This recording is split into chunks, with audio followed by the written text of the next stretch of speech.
പരിശുദ്ധാത്മാവേ സഹായക, നിരന്തരമെന്നെ സഹായിക്കണേ. നിത്യവും കൂടെ വസിക്കുന്നോനേ, അഭിഷേകത്തിൻ അഗ്നി നിറച്ചിടണേ.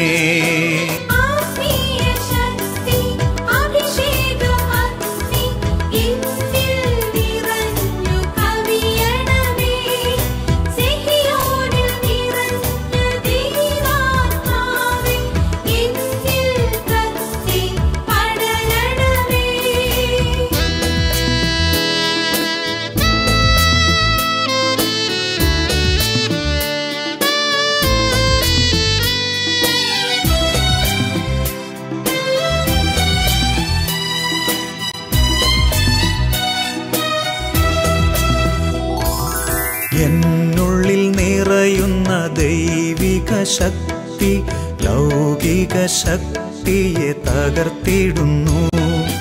പാപനീതി ന്യായ ബോധ്യങ്ങൾ ഹൃത്തിൽ നിറച്ചെന്നെ അഭിഷേചിക്കൂ. പരിശുദ്ധാത്മാവേ സഹായക, നിരന്തരമെന്നെ സഹായിക്കണേ.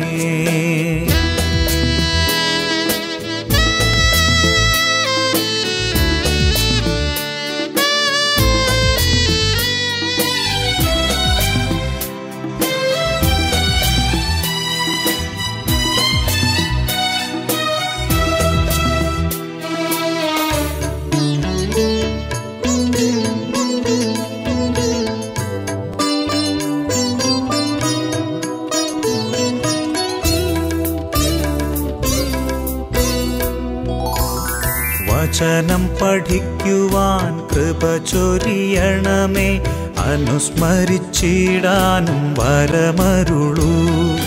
ദൈവപുത്രന് സാക്ഷ്യമേകാൻ അഭിഷേക അഗ്നിയെ ജ്വലിപ്പിച്ചിടൂ.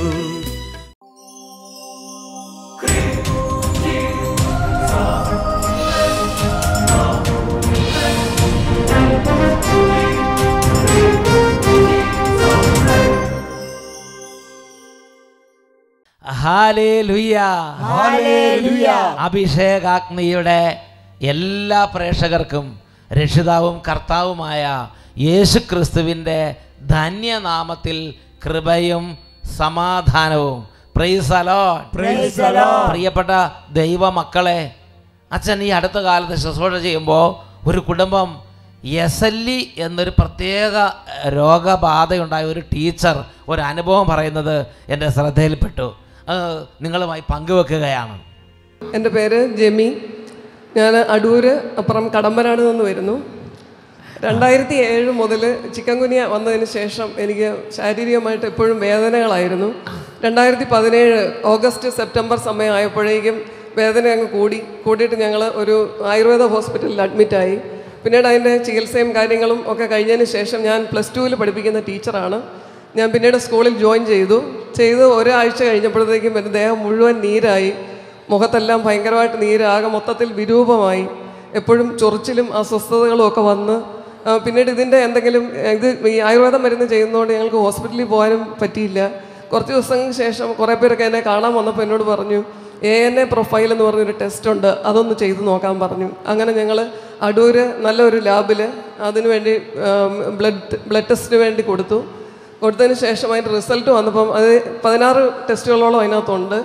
നെഗറ്റീവാണ് എല്ലാം വരേണ്ടത്. പക്ഷേ എൻ്റെ കൂടുതൽ കാര്യങ്ങളും പോസിറ്റീവായിരുന്നു. അതും പോസിറ്റീവ് എന്ന് പറയാൻ പറ്റത്തില്ല, സ്ട്രോങ് പോസിറ്റീവ് എന്നാണ് വന്നത്. Strong positive. പിന്നീട് അടൂർ പ്രശസ്തനായ ഒരു ഫിസിഷ്യനുണ്ട്, ജോൺ പീറ്റർ എന്ന് പറഞ്ഞു. ഡോക്ടറെ അടുത്ത് ചെന്നു. ഡോക്ടർ 1-2 ടെസ്റ്റ് കൂടെ എഴുതിയതിന് ശേഷം തിരുവനന്തപുരം മെഡിക്കൽ കോളേജിലേക്ക് റെഫർ ചെയ്തു. പെട്ടെന്ന് തന്നെ അങ്ങോട്ട് പോയിക്കോളാൻ പറഞ്ഞു. അവിടെ ചെന്ന് റൂമറ്റോളജിസ്റ്റിനെ കണ്ടപ്പോൾ ഡോക്ടർ പറഞ്ഞ് ഇത് SLE എന്ന് പറഞ്ഞ രോഗമാണ്. അതൊരു വലിയ അത് ഒരിക്കലും രോഗം എന്ന് പറഞ്ഞാൽ അങ്ങനെ കൈയും കാലൊക്കെ അത് നമുക്ക് ജീവിതത്തിൽ അത് നമുക്ക് ക്യൂർ ആക്കാൻ പറ്റത്തില്ല. അപ്പോൾ അതിൻ്റെ ലക്ഷണങ്ങൾ നമുക്ക് സ്റ്റിറോയിഡ് സ്റ്റാർട്ട് ചെയ്ത് ജീവൻ രക്ഷിക്കുന്നതിന് വേണ്ടി സ്റ്റിറോയിഡ് സ്റ്റാർട്ട് ചെയ്യാം. അങ്ങനെ സ്റ്റിറോയിഡ് കൂടിയ അളവിൽ അവിടെ വെച്ച് തന്നെ എന്നെ കൊണ്ട് കഴിപ്പിച്ചു. അതിനുശേഷം ഡോക്ടർ പറഞ്ഞ് ഓർഗൻസിനെയാണ് ഇത് ബാധിക്കുന്നത്, ഒന്നുകിൽ ലങ്സിനെ അല്ലെങ്കിൽ സ്കിന്ന് അല്ലെങ്കിൽ ലിവർ ഏതിനെയാണ് ബാധിച്ചതെന്ന്, ഹൃദയം ഇതിനേതിനെയാണ് ബാധിച്ചതെന്ന് അറിയാനായിട്ട് കുറേയധികം ടെസ്റ്റുകൾ നടത്തണം എന്ന് പറഞ്ഞു. അങ്ങനെ 40-42 ടെസ്റ്റുകളോളം അവിടെ എഴുതി തന്നു. ഞങ്ങളവിടെ ബ്ലഡ് ടെസ്റ്റിന് കൊടുത്തതിന് ശേഷം ഞങ്ങൾ ഡോക്ടറോട് പറഞ്ഞു, ഡോക്ടർ ഒരു പ്രാവശ്യം കൂടി ഇതൊന്ന് ടെസ്റ്റ് ചെയ്യാൻ. അന്നേരം ഡോക്ടർ പറഞ്ഞു ഇത് ചെയ്യേണ്ട ആവശ്യമില്ല, കാരണം കേരളത്തിലെ ഏറ്റവും പ്രശസ്തമായ ലാബിലാണ് നിങ്ങൾ ചെയ്തിരിക്കുന്നത്. നിങ്ങൾ അടൂരാണ് കൊടുത്തതെങ്കിൽ നിങ്ങളുടെ ബ്ലഡ് ടെസ്റ്റ് നടത്തിയിരിക്കുന്നത് തിരുവനന്തപുരത്താണ്. അപ്പോൾ അതുകൊണ്ട് അന്നേരം എനിക്കെന്തോ ഒരു വിശ്വാസം, ഡോക്ടറെ ഒന്ന് എഴുതിത്തായി ഇവിടുത്തെ ഏതെങ്കിലും ഒരു പ്രശസ്തമായ ലാബിലേക്ക് ഒന്ന് എഴുതി തരാം. ഞങ്ങളുടെ നിർബന്ധപ്രകാരം ഡോക്ടർ വേറെ ലാബിലോട്ട് എഴുതി തന്നതിന് ശേഷം ഞങ്ങളോട് പറഞ്ഞു ഒരാഴ്ച കഴിഞ്ഞ് ഇതിൻ്റെ റിസൾട്ട് കിട്ടത്തുള്ളൂ. മെഡിക്കൽ കോളേജിലേതും മറ്റേ ടെസ്റ്റും ഒരാഴ്ച കഴിഞ്ഞ് കിട്ടത്തുള്ളൂ. അടുത്ത വെള്ളിയാഴ്ച വരാൻ പറഞ്ഞ് ഞങ്ങളെ പറഞ്ഞു വിട്ട്. പിറ്റേന്ന് ഞങ്ങൾ പല പള്ളികളിൽ കൂടി പോയി. അങ്ങനെ ഞങ്ങൾ അരുവിത്തറ സെൻറ്റ് ജോർജ് പള്ളിയിൽ വന്നപ്പോൾ എനിക്ക് നടക്കാനൊന്നും വയ്യായിരുന്നു. അപ്പോൾ എന്നെ പിടിച്ചാണ് പള്ളികളിലൊക്കെ കയറ്റിക്കൊണ്ടിരുന്നത്. അപ്പോൾ ഒരാൾ എന്നോട് ഇവിടെ വന്ന് ചോദിച്ചു, എന്താ പറ്റിയതാ, എന്താ ഇത്രയും നടക്കാൻ പറ്റാത്തത് എന്ന് പറഞ്ഞു. ജോഷി എന്ന് പറയുന്ന അഭിഷേകാഗ്നിയുടെ ഒരു പ്രവർത്തകനാണ്. അന്നേരം എന്നോട് വന്ന് പറഞ്ഞ് അഭിഷേകാഗ്നി കൺവെൻഷൻ യൂട്യൂബിനകത്ത് കണ്ടാൽ മതി, അതിനുശേഷം താഴെ യേശുവിൻ്റെ നാമത്തിൻ്റെ പുസ്തകം, എനിക്കതിനെക്കുറിച്ചൊന്നും അറിയില്ലായിരുന്നു. അപ്പോൾ ഞങ്ങൾ അവിടെ ചെന്നപ്പോൾ താഴെ ആ പുസ്തകം ഫ്രീ ആയിട്ട് അവിടുന്ന് കിട്ടി. അന്ന് മുതൽ ഞാൻ അത് വെച്ച് പ്രാർത്ഥിച്ച് യൂട്യൂബിൽ പല എപ്പിസോഡുകൾ കണ്ടു. പിറ്റേ വെള്ളിയാഴ്ച ഞങ്ങൾ ടെസ്റ്റ് റിസൾട്ട് വാങ്ങിക്കാനായിട്ട് ആദ്യം ഞങ്ങൾ ലാബിലാണ് പോയത്. ചെന്നപ്പം എല്ലാ റിസൾട്ടുകളും നെഗറ്റീവാണ്. എല്ലാ റിസൾട്ടും നെഗറ്റീവായി. ആരോഗ്യം അപ്പോൾ SLE വാദം ഇല്ല. പിന്നീട് ഞങ്ങൾ ആ റിസൾട്ടുമായിട്ട് അവിടുത്തെ റൂമറ്റോളജിസ്റ്റിനെ ചെന്ന് കണ്ടപ്പം മെഡിക്കൽ കോളേജിൽ നടത്തിയ 42 ടെസ്റ്റുകളും ഓക്കെയാണ്. എനിക്ക് യാതൊരു അസുഖങ്ങളും ശരീരത്തില്ല എന്നാണ് അവർ പറഞ്ഞത്. വൈകിട്ട് ഞങ്ങൾ വീട്ടിലെത്തിയതിന് ശേഷം ഞങ്ങളുടെ അടൂർ കാണുന്ന ഡോക്ടറെ ചെന്ന് കണ്ടപ്പോൾ ഞാൻ ഈ റിസൾട്ട് അങ്ങോട്ട് കാണിച്ചപ്പോൾ ഡോക്ടർ ഇങ്ങനെ അത്ഭുതത്തോടെ ഇരുന്നിട്ട് എൻ്റെ കയ്യിൽ ഇങ്ങനെ പിടിച്ചിട്ട് പറഞ്ഞു, മോളെ ഇത് ദൈവത്തിൻ്റെ അത്ഭുതമാണ്. ആദ്യം നീ വന്നപ്പോൾ ഇവിടെ പറഞ്ഞ് എന്താണെന്ന് ഓർമ്മയുണ്ടോ എന്ന് ചോദിച്ചു. ഞാൻ പറഞ്ഞു എൻ്റെ വീട്ടിൽ സഹായിക്കാൻ ആളുണ്ട്, പക്ഷേ എനിക്ക് ജോലിക്ക് പോകണം, എനിക്ക് എൻ്റെ പിള്ളേരെ പഠിപ്പിക്കണം എന്നാണ് ഞാൻ പറഞ്ഞത്. അപ്പം ഡോക്ടർ എന്നോട് പറഞ്ഞു, ഞാൻ എൻ്റെ വൈഫിനോട് എൻ്റെ ചികിത്സാ കാര്യങ്ങളൊന്നും പറയുന്നതല്ല, പക്ഷേ ഞാൻ എൻ്റെ വൈഫിനോട് പറഞ്ഞു ഒരു ടീച്ചർ വന്നു മാക്സിമം 3 വർഷം, അതിനപ്പുറം ആ ടീച്ചർ ജീവിക്കത്തില്ല എന്നാണ് ഞാൻ എൻ്റെ ഭാര്യയോട് പറഞ്ഞതെന്ന് പറഞ്ഞു. എനിക്കറിയാം, വളരെ വലിയൊരു മിറക്കിളാണ് സംഭവിച്ചിരിക്കുന്നത്. അതിനുശേഷം ഡോക്ടർ പറഞ്ഞു ഇനിയും നമുക്കൊരു തേർഡ് ഒപ്പീനിയൻ എടുക്കാം, എന്തായാലും ഇത് ഒരു മിറക്കിളാണ് എങ്കിൽ പോലും നിങ്ങൾ ക്രിസ്ത്യൻ മെഡിക്കൽ കോളേജ് വെല്ലൂരിലേക്ക് ഒന്ന് പൊയ്ക്കോളാൻ പറഞ്ഞു. അങ്ങനെ 14-ാം തീയതിയിലേക്ക് ഞങ്ങൾ പോകാനായിട്ട് ബുക്ക് ചെയ്തു. നവംബർ 10-11 ദിവസങ്ങളിൽ 2017 നവംബർ 10-11 ദിവസങ്ങളിൽ ഇവിടെ തന്നെ വന്ന് സാക്ഷ്യം പറഞ്ഞു. ഇവിടെ വെച്ച് അച്ഛൻ തലയിൽ കൈവച്ച് പ്രാർത്ഥിച്ചപ്പോൾ ഞങ്ങൾ പറഞ്ഞു, ഭയങ്കര തിരക്കായിരുന്നെങ്കിൽ പോലും ഞങ്ങൾ പറഞ്ഞു അച്ഛാ വെല്ലൂർക്ക് പോവാ, CMC പോവാ. അച്ഛൻ പറഞ്ഞു പൊയ്ക്കോ, പ്രാർത്ഥിച്ചോളാമെന്ന് പറഞ്ഞു. അതിന്റെ ഏറ്റവും വലിയ സാക്ഷ്യമാണ്. യൂട്യൂബിൽ അഭിഷേകനെ കൊണ്ട് ശരിക്കും കണ്ടല്ലേ? യൂട്യൂബിൽ അത് കഴിഞ്ഞ ശേഷം ഞങ്ങൾ വെല്ലൂർ പോയി. ഒരാഴ്ച അവിടെ താമസിച്ച് ടെസ്റ്റുകളൊക്കെ നടത്തി. എനിക്ക് അങ്ങനെ ഒരു അസുഖമേ എൻ്റെ ശരീരത്തിൽ ഇല്ല. അങ്ങനെ SLE വാദവും ഇല്ല, ഒരു രോഗവും ഇല്ല, ഹെൽത്തി. 2 കരങ്ങൾ ഉയർത്തി കൈയടിച്ച് കർത്താവിനെ ആരാധിക്കാം. നന്നായി കൈയടിച്ച് ആമേൻ ആമേൻ യേശുനാഥാ, ആമേൻ ആമേൻ ദൈവപുത്ര, ആമേൻ ആമേൻ സർവശക്ത നിത്യപിതാവേ. കൈ ഉയർത്തി കൈയടിച്ച് ആമേൻ ആമേൻ യേശുനാഥാ, ആമേൻ ആമേൻ ദൈവപുത്ര, ആമേൻ ആമേൻ സർവശക്ത നിത്യപിതാവേ, നിത്യപിതാവേ. Praise the Lord, praise the Lord, hallelujah, hallelujah. എല്ലാവരും ചാടി എഴുന്നേൽക്കുക. നമുക്ക് ഒന്ന് പ്രാർത്ഥിച്ച് വചന ശുശ്രൂഷയിലേക്ക് പ്രവേശിക്കാം. 2 കരങ്ങളും നന്നായിട്ട് ഉയർത്തി പിടിക്കുക. കുടുംബങ്ങൾ, കുട്ടികൾ, യുവതീവാക്കന്മാർ, സകല ദൈവമക്കളും ഈ ശുശ്രൂഷയ്ക്ക് വേണ്ടി കർത്താവ് മുദ്ര ചെയ്ത് കർത്താവ് പേര് ചൊല്ലി വിളിച്ച സകല ദൈവമക്കളും ഒരുമിച്ച് ദൈവത്തെ ആരാധിക്കുകയാണ്. ദൈവമേ, ഉന്നതങ്ങൾ നിങ്ങളുടെ ആത്മാവിനെ അയക്കണമേ, ഉന്നതങ്ങൾ നിങ്ങളെ ശക്തി അയക്കണമേ. 2 കരങ്ങൾ ഉയർത്തി ഉച്ചത്തിൽ സ്തുതിക്കുന്നു.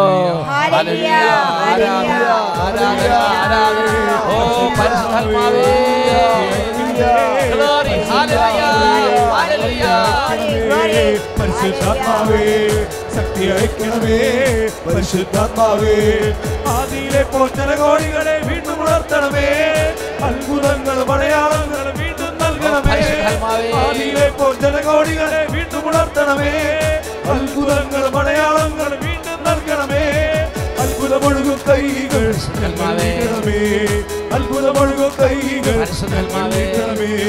ഉണർവിൻ കൊടുകാറ്റേ നീ കൈയടിച്ച് വീണ്ടും ഉണർവിൻ കൊടുകാറ്റേ നീ വീശണമേ വീണ്ടും. തളരും മനസ്സുകളിൽ നീ പുതിയൊരു ജീവൻ നൽകണമേ. തളരും മനസ്സുകളിൽ നീ പുതിയൊരു ജീവൻ നൽകണമേ. വീണ്ടും ഞങ്ങൾക്ക് നൽകണമേ പുതിയൊരു ബന്ധക്രിസ്ത. വീണ്ടും ഞങ്ങൾക്ക് നൽകണമേ പുതിയൊരു ബന്ധക്രിസ്ത. അഭിഷേകത്തിൽ കൈകൾ ഞങ്ങളിൽ ഇട്ടണമേ. അഭിഷേകത്തിൽ കൈകൾ ഞങ്ങളിൽ ഇട്ടണമേ. അഭിഷേകത്തിൽ കൈകൾ ഞങ്ങളിൽ ഇട്ടണമേ. അഭിഷേകത്തിൽ കൈകൾ ഞങ്ങളിൽ ഇട്ടണമേ. കരങ്ങൾ ഉയർത്തി ഉച്ചത്തിൽ സ്തുതിക്കുന്നു.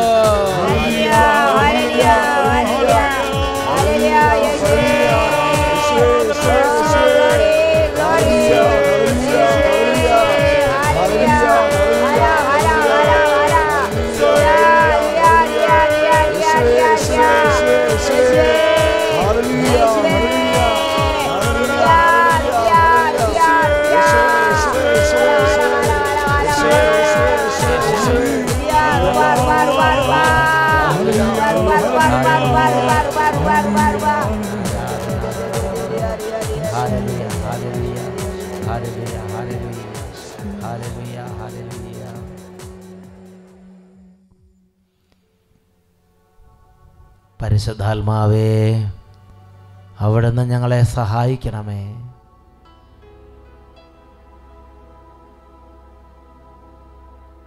എല്ലാവരും അവരവരുടെ സീറ്റുകളിലേക്ക് ഇരിക്കുക. പ്രിയപ്പെട്ട ദൈവമക്കളെ, ഇന്ന് നമ്മൾ ചിന്തിക്കുന്ന വിഷയം എസ്തേറിൻ്റെ പുസ്തകം 4-ാം അധ്യായം 1ഉം 3ഉം തിരുലിഖിതങ്ങളാണ്. ഈ സംഭവം അറിഞ്ഞ മൊർദെഖായി വസ്ത്രം കീറി ചാക്കൊടുത്ത് ചാരം പൂശി അത്യുച്ചത്തിൽ ദയനീയമായി നിലവിളിച്ചുകൊണ്ട് നഗര മധ്യത്തിലേക്ക് ചെന്നു. രാജകൽപ്പനയും വിളംബരവും എത്തിയ എല്ലാ പ്രവിശ്യകളിലും യഹൂദരുടെ ഇടയിൽ ഉപവാസവും കരച്ചിലും നിലവിളിയും ഉണ്ടായി. ഏറെ പേരും ചാക്കൊടുത്ത് ചാരത്തിൽ കിടന്നു.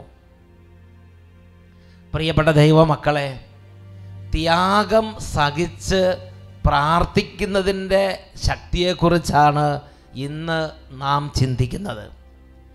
നെഹമ്യ പ്രയർ എന്ന ഒരു കാലഘട്ടത്തിലൂടെ നമ്മൾ കടന്നു പോവുകയാണ്. കഴിഞ്ഞ ഒക്ടോബർ 15 മുതൽ അടുത്ത ഒക്ടോബർ 15 വരെ തിരുസഭയുടെ മാമോദിസം ഓരോ അംഗവും വഴി വന്ന എല്ലാ തെറ്റുകുറ്റങ്ങൾക്കും ദൈവസന്നിധിയിൽ കരച്ചിലോടും എളിമയോടും ത്യാഗത്തോടും കൂടെ പരിഹാര അരുവി പ്രാർത്ഥിച്ച് പ്രാശ്ചിത്തവും പരിഹാരവും ചെയ്യുന്ന ദിനങ്ങളാണ് ഈ നെഹമ്യ പ്രാർത്ഥന ദിനങ്ങൾ. ഒന്ന് ഉച്ചത്തിൽ പറഞ്ഞേ ഹല്ലേലൂയ, ഹല്ലേലൂയ. പ്രിയപ്പെട്ട സഹോദരങ്ങളെ, ഈ അടുത്ത കാലത്ത് അച്ഛൻ്റെ വളരെ പ്രിയപ്പെട്ട വളരെ അടുത്ത ഒരു സഹപ്രവർത്തകൻ ബഹുമാനപ്പെട്ട ദാനിയേൽ പൂർണ്ണത്തിലച്ഛൻ ഒരു കാര്യം ആത്മാവ് വെളിപ്പെടുത്തിയൊരു കാര്യം പങ്കുവെക്കുകയുണ്ടായി. ഈ വരുന്ന ഈ 2019 പന്തക്കോസ്ത തിരുനാളിന് വേണ്ടി ഒരുപാട് ത്യാഗം സഹിച്ച് പ്രാർത്ഥിച്ചൊരുങ്ങണം. ഈ വലിയ നോമ്പ് മുഴുവനും അതിനുവേണ്ടി നന്നായിട്ട് പരിഹാരങ്ങൾ ചെയ്ത് പ്രാർത്ഥിക്കണം. അതിനുശേഷം പന്തക്കോസ്ത തിരുനാൾ വരെയുള്ള 50 ദിവസങ്ങൾ ശരിക്കും പ്രാർത്ഥിച്ചൊരുങ്ങണം. അതിനുശേഷം ഏറ്റവും അടുത്ത 10 ദിവസങ്ങൾ എന്ന് പറഞ്ഞാൽ ജൂൺ 9-ാം തീയതിയാണ് പന്തക്കോസ്ത തിരുനാൾ. അപ്പോൾ മെയ് 30 തൊട്ട് ജൂൺ 9 വരെയുള്ള 10 ദിവസങ്ങൾ പരിശുദ്ധാത്മാവിന് വേണ്ടി നന്നായിട്ട് പ്രാർത്ഥിച്ച് കാത്തിരിക്കണം. 100 ദിവസത്തെ പരിഹാര പ്രാർത്ഥനകൾക്ക് ഒടുവിൽ ഏറ്റവും അവസാനത്തെ 10 ദിവസം ഇൻറ്റൻസായി പ്രാർത്ഥിച്ച് ഈ വർഷത്തെ പന്തക്കോസ്ത തിരുനാളിന് വേണ്ടി പ്രാർത്ഥിച്ച് ഒരുങ്ങി കാത്തിരിക്കണമെന്ന് ദാനിയേലച്ചനിലൂടെ പരിശുദ്ധാത്മാവ് വെളിപ്പെടുത്തിയത് ഞാൻ ഓർമ്മിക്കുകയാണ്. അത് വളരെ നല്ല കാലത്തിന് ആവശ്യമായ പരിശുദ്ധാത്മാവിൻ്റെ ഒരു വെളിപ്പെടുത്തലാണത്. ഒന്ന് ഉച്ചത്തിൽ പറഞ്ഞേ ഹല്ലേലൂയ, ഹല്ലേലൂയ. പ്രിയപ്പെട്ട ദൈവമക്കളെ, തിരുസഭയുടെ ഇന്നത്തെ ഓരോ തരത്തിലുള്ള ഞെരുക്കങ്ങളിലൂടെ നമ്മൾ ആ ഞെരുക്കങ്ങളെക്കുറിച്ച് ചിന്തിക്കുമ്പോൾ നമുക്ക് മനസ്സിലാകുന്നൊരു കാര്യമുണ്ട്. അന്ധകാര ശക്തികളുടെ പലതരത്തിലുള്ള പീഡകൾ, ഉപദ്രവങ്ങൾ, വിവിധ അവസ്ഥകളിൽ തിരുസഭ ഇന്ന് നേരിടുകയാണ്. അതുകൊണ്ട് അതിൻ്റെ ഏറ്റവും വലിയ ഒരു അന്ധകാര ശക്തിയുടെ മെയിൻ ഒരു ടാർഗറ്റ് വിശ്വാസം നശിപ്പിക്കുക എന്നുള്ളതാണ്. വിശ്വാസം നശിപ്പിക്കുക. പ്രിയപ്പെട്ട സഹോദരങ്ങളെ, അതിനുവേണ്ടി നമ്മൾ വാദപ്രതിവാദം നടത്തിയത് കൊണ്ടോ എന്തെങ്കിലും കാര്യങ്ങൾ ചെയ്തത് കൊണ്ടോ മാത്രമായില്ല. അതിനേക്കാൾ വലുത് നാം പ്രാർത്ഥിച്ച് നാം പ്രാർത്ഥിച്ച് വിശ്വാസം നശിപ്പിക്കുന്ന അന്ധകാര പീഡകളെ പ്രതിരോധിക്കണം. പ്രാർത്ഥനയും ഉപവാസവും ജാഗരണവും ഇതിന് വളരെ അത്യാവശ്യമായ ഒരു കാര്യമാണ്. വിശുദ്ധ മർക്കോസിൻ്റെ സുവിശേഷം 9-ാം അധ്യായം 28-29 തിരുലിഖിതങ്ങളിൽ യേശു പഠിപ്പിച്ച കാര്യം നമ്മുടെ ഓർമ്മയുണ്ട്. പ്രാർത്ഥന കൊണ്ടല്ലാതെ മറ്റൊന്നുകൊണ്ടും ഈ വർഗം പുറത്തു പോവുകയില്ല. പ്രാർത്ഥന കൊണ്ടല്ലാതെ മറ്റൊന്നുകൊണ്ടും ഈ വർഗം പുറത്തു പോവുകയില്ല. അതിൻ്റെ പശ്ചാത്തലത്തിലാണ് നമ്മളിന്ന് എസ്തേറിൻ്റെ പുസ്തകത്തിൽ 4-ാം അധ്യായത്തിലെ 1ഉം 3ഉം തിരുലിഖിതങ്ങളെ ചിന്തിക്കുന്നത്. അതായത് ഈ എസ്തേറിൻ്റെ കാലഘട്ടത്തിൽ അന്ന് അവിടെ ഒരു വലിയ വിളംബരമുണ്ടായി. അതിൻ്റെ കാരണമുണ്ട്. മൊർദെഖായി എന്ന് പറയുന്ന ഒരു ദൈവദാസൻ, അത് അഹസ്വേരോസ് രാജാവിൻ്റെ കാലത്ത് ജീവിച്ചിരുന്ന ആളാണ്. എന്നാൽ അദ്ദേഹം ദൈവത്തെ അല്ലാതെ, സത്യദൈവത്തെ അല്ലാതെ മറ്റാരെയും ആരാധിക്കുകയോ വണങ്ങുകയോ കുമ്പിടുകയോ ഒന്നും ചെയ്യുകയില്ല. അങ്ങനെ ഇരുന്നപ്പോഴാണ് ഹാമാൻ എന്ന ഒരു വിരോധി അദ്ദേഹത്തിന് ചില പ്രത്യേക വിധത്തിൽ ചില സ്ഥാനക്കയറ്റങ്ങളൊക്കെ കിട്ടി. എന്നാൽ ഈ മൊർദെഖായി ഹാമാനെ കുമ്പിട്ട് ആരാധിക്കാനോ കുമ്പിട്ട് വണങ്ങാനോ ഒന്നും പോയില്ല. അത് ഹാമാനെ വളരെയധികം പ്രകോപിപ്പിച്ചു. ഹാമാൻ രാജസന്നിധിയിൽ ചെന്ന് ഇൻഫ്ലുവൻസ് ചെലുത്തി ഈ മൊർദെഖായിയെ മാത്രമല്ല, മൊർദെഖായി ഉൾപ്പെടുന്ന യഹൂദ വംശം മുഴുവനെയും നിർമൂലനം ചെയ്യാനുള്ള ഒരു രാജകൽപ്പന സ്വന്തമാക്കി. അതിനുശേഷം അത് ഈ അഹസ്വേരോസ് രാജാവിൻ്റെ ഈ സാമ്രാജ്യ എല്ലാ പ്രവിശ്യകളിലും അത് വിളംബരം ചെയ്തു. ആ ഒരു വിളംബരത്തിൻ്റെ പശ്ചാത്തലത്തിൽ ഈ ജനത്തെ ഏതാനും ദിവസങ്ങൾക്കുള്ളിൽ, നിശ്ചിത സമയത്തിനുള്ളിൽ സമ്പൂർണ്ണ നാശം വരുത്താൻ വേണ്ടി രാജാവ് ഒപ്പിട്ട് മുദ്ര ചെയ്ത് കൽപ്പനയും വിളംബരവും പുറപ്പെടുവിച്ച്. ഇനി വേറൊരു രക്ഷയില്ല, അത് വിളംബരം ചെയ്ത് കഴിഞ്ഞു. ഇതാണ് ഇപ്പോഴത്തെ സ്ഥിതി. ആ സമയത്ത് പ്രിയപ്പെട്ട സഹോദരങ്ങളെ, ഈ ദൈവദാസനായ മൊർദെഖായി, അതുപോലെ ദൈവത്തിൻ്റെ ജനം, അവർ പരിഭ്രാന്തരായി പല പ്രശ്നങ്ങളും വന്നെങ്കിലും അവർ നിരാശപ്പെട്ടില്ല.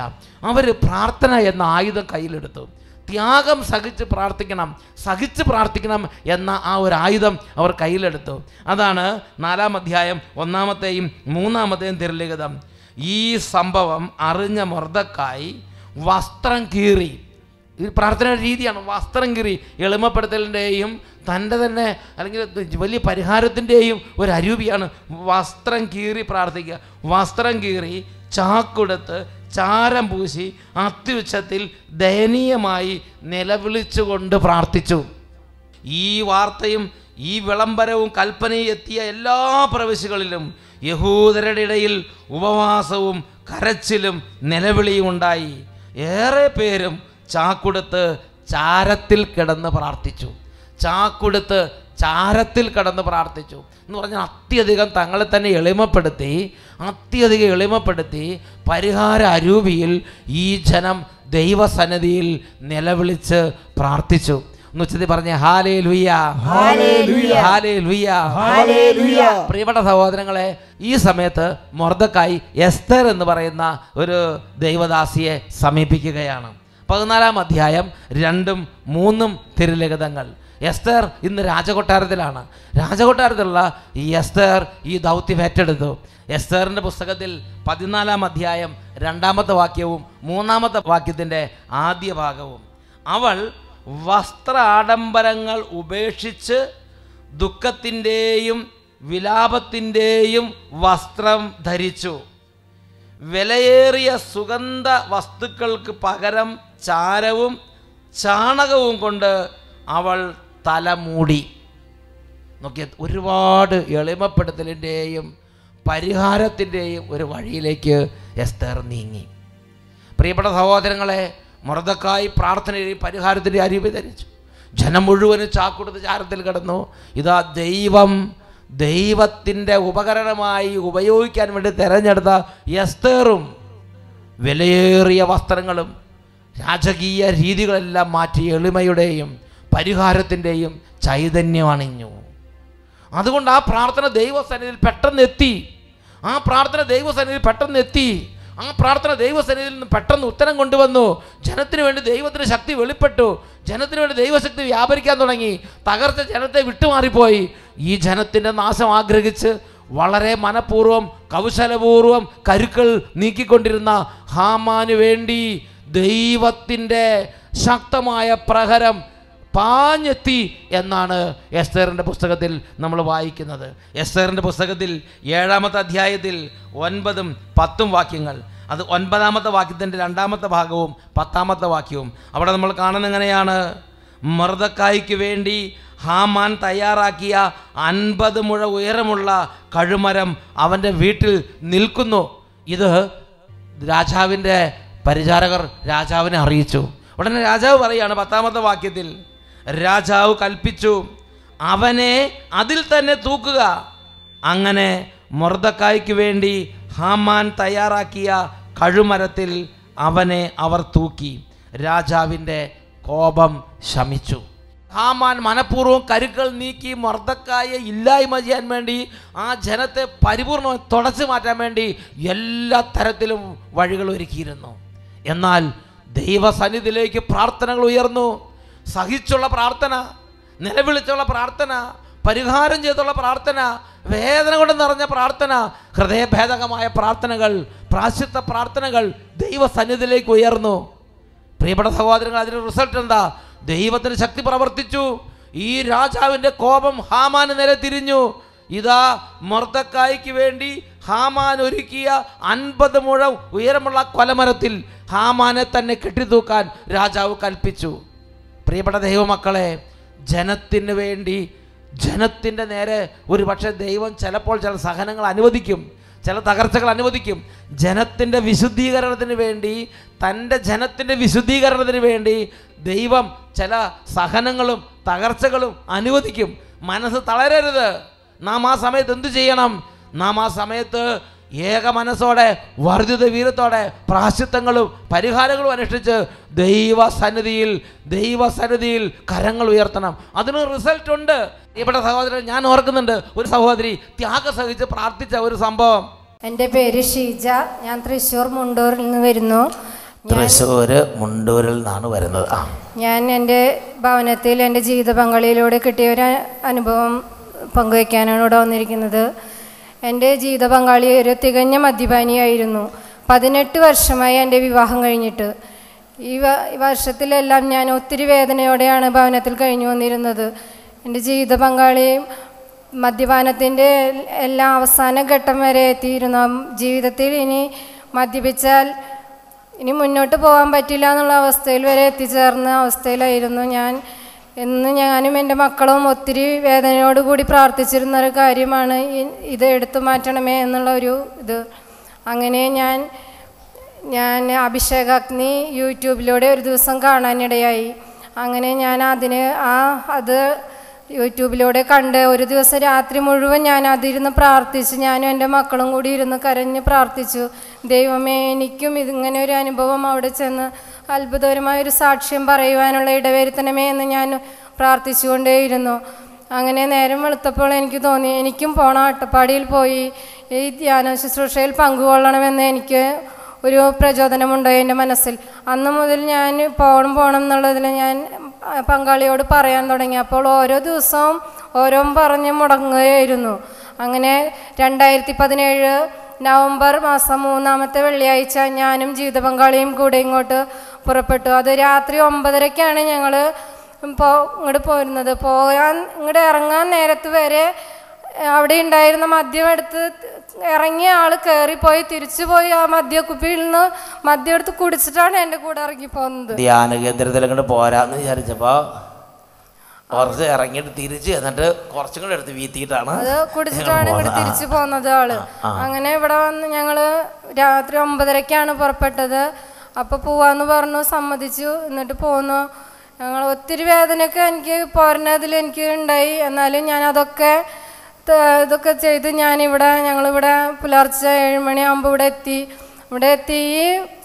ഇവിടെ ധ്യാനകേന്ദ്രത്തിലേക്ക് കാലുകുത്തി ആ നിമിഷം എൻ്റെ മനസ്സിൽ തോന്നി, നീ ഭയപ്പെടേണ്ട, നിൻ്റെ വിഷമങ്ങളൊക്കെ ഞാൻ ഇവിടെ കണ്ടിരിക്കുന്നു എന്നുള്ളത് എൻ്റെ മനസ്സിൽ തോന്നി. ഞാൻ പങ്കാളിയും ഒത്ത് വന്ന് ഒരാഴ്ചയായി ഭക്ഷണം പോലും കഴിക്കാൻ ആൾക്ക് പറ്റിയിരുന്നില്ല. ഞാനിവിടെ വന്ന് ഞാനും പങ്കാളിയും കൂടെ ഇവിടെ വന്ന് ഭക്ഷണം കഴിച്ചു, കഞ്ഞി കുടിച്ച് അങ്ങനെ ഹോളിലേക്ക് വന്നു. ഇവിടെ നിന്ന് ഞാൻ ആരാധനയിൽ അതിനു മുന്നേ നന്നായി മനസ്സുരുകി പ്രാർത്ഥിച്ചു, ദൈവമേ ഇവിടെ നിന്ന് വിട്ട് പോകുമ്പോൾ എനിക്ക് അതിനുള്ളൊരു മറുപടി തമ്പുരാൻ തന്നിരിക്കണേ എന്നുള്ളത് ഞാൻ പ്രാർത്ഥിച്ചിട്ടാണ്. അത്രയ്ക്ക് മാത്രം മനസ്സുരുകി ഞാൻ പ്രാർത്ഥിച്ചു. ആ പ്രാർത്ഥന എൻ്റെ ദൈവം കേട്ടു. അന്ന് മുതൽ ഇന്ന് ഈ നിമിഷം വരെ എൻ്റെ ജീവിത പങ്കാളി മദ്യപിച്ചിട്ടില്ല. Hallelujah, hallelujah. ഇതുമൂലം എന്നാണ് ഇവിടെ വന്നത്? 2017 നവംബർ 3-ാമത്തെ വെള്ളിയാഴ്ച. കർത്താവ് 2017 നവംബർ കഴിഞ്ഞു, 2018 നവംബർ കഴിഞ്ഞു, 2019 ഫെബ്രുവരി കഴിയാൻ പോവാ. Praise the Lord, praise the Lord, hallelujah, hallelujah. പ്രിയപ്പെട്ട ദൈവമക്കളെ, ഈ ഷീജ എന്ന് പറഞ്ഞ ഈ സഹോദരി, ഹൈന്ദവ സഹോദരി, ആ കുടുംബത്തിലൊരു ഞെരുക്കം വന്നപ്പം ആ സഹോദരിക്ക് ദൈവത്തിൻ്റെ ആത്മാവ് ശക്തമായൊരു വെളിപ്പാട് കൊടുത്തു, ഒരു വെളിപ്പെടുത്തൽ കൊടുത്തു. മക്കളെ കൂട്ടി രാത്രി മുഴുവൻ ഉറങ്ങാതിരുന്ന് കണ്ണീരോടും വിലാപത്തോടും കൂടെ കുടുംബത്തിന് വേണ്ടി, ജീവിത പങ്കാളിക്ക് വേണ്ടി ദൈവസന്നിധിയിൽ പ്രാർത്ഥന ഉയർത്തുക. ആ പ്രാർത്ഥനയ്ക്ക് വിലയുണ്ടായി. പിറ്റേ ദിവസം അതിന് റിസൾട്ട് കർത്താവ് കൊടുക്കുകയാണ്. പ്രിയപ്പെട്ട സഹോദരങ്ങളെ, ഒരായുസ് മുഴുവൻ 10-30 വർഷത്തിലധികമായി ആ ജീവിത പങ്കാളിയെ ഗ്രസിച്ചിരുന്ന തിന്മ, മുള്ളുകളും മുൾപടർപ്പുള്ള ഒരൊറ്റ ദിവസം കൊണ്ട് കത്തിച്ചാമ്പലായിപ്പോയി. ആ മനുഷ്യർ പുതിയ സൃഷ്ടിയായി മാറി. 1 വർഷത്തിലധികമായി ഇപ്പം കുടിച്ചിട്ടില്ല, വലിയും മാറി, പുകവലിയും മാറി, തിന്മകൾ വിട്ടുമാറിപ്പോയി. ഒന്നുറക്കെ പറഞ്ഞ ഹല്ലേലൂയ, ഹല്ലേലൂയ, ഹല്ലേലൂയ, ഹല്ലേലൂയ. പ്രിയപ്പെട്ട ദൈവമക്കളെ, ഈ ഒരു സഹോദരി, ആ സഹോദരിയുടെ കുടുംബത്തിൻ്റെ തകർച്ച കണ്ടപ്പോൾ ചെയ്ത ആ ഒരു കാര്യം, ആ ഒരു മെന്റാലിറ്റി, ആ ഒരു നിലപാട് കർത്താവിൻ്റെ സഭയ്ക്ക് വേണ്ടി നമുക്ക് എന്തുകൊണ്ട് എടുത്തുകൂടാ? കർത്താവിൻ്റെ സഭയിലെ ഓരോ തകർച്ചകൾ, നമ്മുടെ ഈ സമകാലീന കാലഘട്ടത്തിൽ നടക്കുന്ന ഓരോ തരത്തിലുള്ള വിശ്വാസത്തിന് കനത്ത ക്ഷതമേൽപ്പിക്കുന്ന കാര്യങ്ങളിൽ, പ്രിയപ്പെട്ട സഹോദരങ്ങളെ, നാം ദൈവസന്നിധിയിൽ വേദനയോടെ കരഞ്ഞ് പ്രാർത്ഥിക്കണം. സഭയെ പീഡിപ്പിക്കുന്ന നാരകീയ സേനകൾ, അന്ധകാര പീഡകൾ, ദുർശക്തികൾ, ഓരോ തരത്തിലുള്ള വിശ്വാസം ക്ഷയിപ്പിക്കുന്ന അന്ധകാര പീഡകളുടെ ഉപദ്രവങ്ങളിൽ നിന്ന് സംരക്ഷണം കിട്ടി കർത്താവിൻ്റെ സഭയിൽ തലമുറകളുടെ വിശ്വാസം സംരക്ഷിക്കപ്പെടാൻ വേണ്ടി പ്രാർത്ഥിക്കണം. പ്രിയപ്പെട്ട സഹോദരങ്ങളെ, ഈ വലിയ നോമ്പ് കാലഘട്ടവും അതിനുശേഷം വരുന്ന പന്തക്കുസ്ത തിരുനാൾ വരെയുള്ള ആ 50 ദിവസങ്ങളും നന്നായിട്ട് ത്യാഗം സഹിച്ച് പരിഹാര അരുവിൽ പ്രാർത്ഥിച്ചൊരുങ്ങണം. അതിനുശേഷം ഈ വർഷത്തെ പന്തക്കുസ്ത തിരുനാളിന് വേണ്ടി 10 ദിവസം നമ്മൾ ഒരുങ്ങണം. ജൂൺ 9-ാം തീയതിയാണ് പന്തക്കുസ്ത തിരുനാൾ. അപ്പോൾ മെയ് 30 തൊട്ട് ജൂൺ 9 വരെ 10 ദിവസം നമ്മൾ അതിനുവേണ്ടി നന്നായിട്ട് പ്രാർത്ഥിച്ചൊരുങ്ങണം. Hallelujah, hallelujah. പ്രിയപ്പെട്ട സഹോദരങ്ങളെ, അതുപോലെ തുടർന്നും അതിനുശേഷം നമ്മുടെ നെഹമ്യ പ്രയർ തുടരുന്നതാണ്. നെഹമ്യ പ്രയർ അടുത്ത ഒക്ടോബർ 15 നിർത്തണ്ട, നമ്മൾ വളരെയധികം തുടരണം. KST അടുത്ത ഡിസംബർ 25 വരെ പ്രാർത്ഥിക്കാൻ വേണ്ടി അഭ്യർത്ഥിച്ചിട്ടുണ്ട്. അതും വളരെ നല്ലൊരു കാര്യമാണ്. അതിനോട് ചേർന്ന് സാധിക്കുന്നിടത്തോളം പ്രാർത്ഥനകൾ ദൈവസന്നിധിയിലേക്ക് നമുക്ക് അർപ്പിക്കാം. ഇത് ദൈവത്തിൻ്റെ സഭയെക്കുറിച്ചുള്ള നമ്മുടെ ആത്മാർത്ഥതയാണ്. ഉച്ചത്തിൽ പറഞ്ഞേ ഹല്ലേലൂയ, ഹല്ലേലൂയ. ഈ സമയം നമുക്ക് എഴുന്നേറ്റ് നിന്ന് പരിശുദ്ധ കുർബാനയുടെ സന്നിധിയിൽ കർത്താവിൻ്റെ സഭയ്ക്ക് വേണ്ടി നമുക്ക് കൈകൾ ഉയർത്താം.